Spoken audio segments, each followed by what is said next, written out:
WB যেই দিলাম, তো 14,000 র্যাঙ্কের তো আমি ভালো কোনো কলেজ সেরকম ভাবে পেতাম। মানে ওই দিনের জন্য ডুজ এন্ড ডোন্টস কি থাকা উচিত?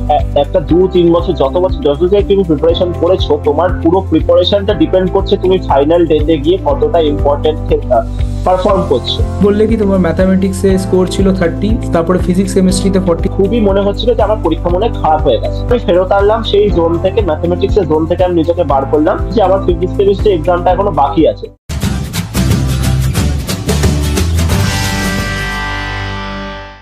হে বন্ধুরা, আমাদের কাছে আজকে আছে সৌম্যদীপ, আর ও নিজে শেয়ার করবে কি উনি যাদবপুর ইউনিভার্সিটি কেমন ভাবে পেয়েছেন, ওনার কত র্যাঙ্ক ছিল, তাছাড়া উনি ড্রপ ইয়ার নিয়ে কিভাবে এত ভালোভাবে প্রিপেয়ার করে কেমন ভাবে উনি নিজের স্টাডিকে স্ট্রিমলাইন করেছেন, যার জন্য উনি আজকে যাদবপুর ইউনিভার্সিটিতে কেমিক্যাল ব্রাঞ্চ পড়ছেন। Even he is from the general category and he cracked the examination with a very good rank. তো আমরা জানতে পারবো এই ভিডিওতে টোটাল ডিটেলসের সাথে। তাছাড়া সৌম্যদীপ আরও শেয়ার করবে কি লাস্ট ফিউ ডেজে আপনার যে এক্সামিনেশনের জন্য আপনার প্রিপারেশনটাকে রাখা উচিত, আর কি কি পড়া উচিত, কি এমন স্ট্র্যাটেজি ফলো করা উচিত যাতে কি আপনার এক্সামটা ভালো যেতে পারে। তো Soumyadeep, welcome to our channel and please আপনার ব্যাপারে কিছুটা একটা বলো, আর তারপরে আমরা জার্নির ব্যাপারে শেয়ার করবো। থ্যাংক ইউ আমাকে এই চ্যানেলে আনার জন্য অসংখ্য ধন্যবাদ। তো আমি সৌম্যদীপ মুখার্জি, আমি এখন কারেন্টলি যাদবপুর ইউনিভার্সিটিতে কেমিক্যাল ইঞ্জিনিয়ারিং নিয়ে পড়ছি ফার্স্ট ইয়ারে।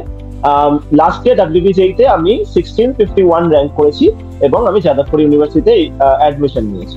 তো আমার প্রিপারেশন আমার প্রিপারেশন জার্নিটা যদি আমি শেয়ার করতে চাই তোমাদের সাথে, তো ফার্স্ট অফ অল আমি আমার স্কুলিং করেছিলাম নর্মাল আমার গভর্নমেন্ট স্কুল থেকে।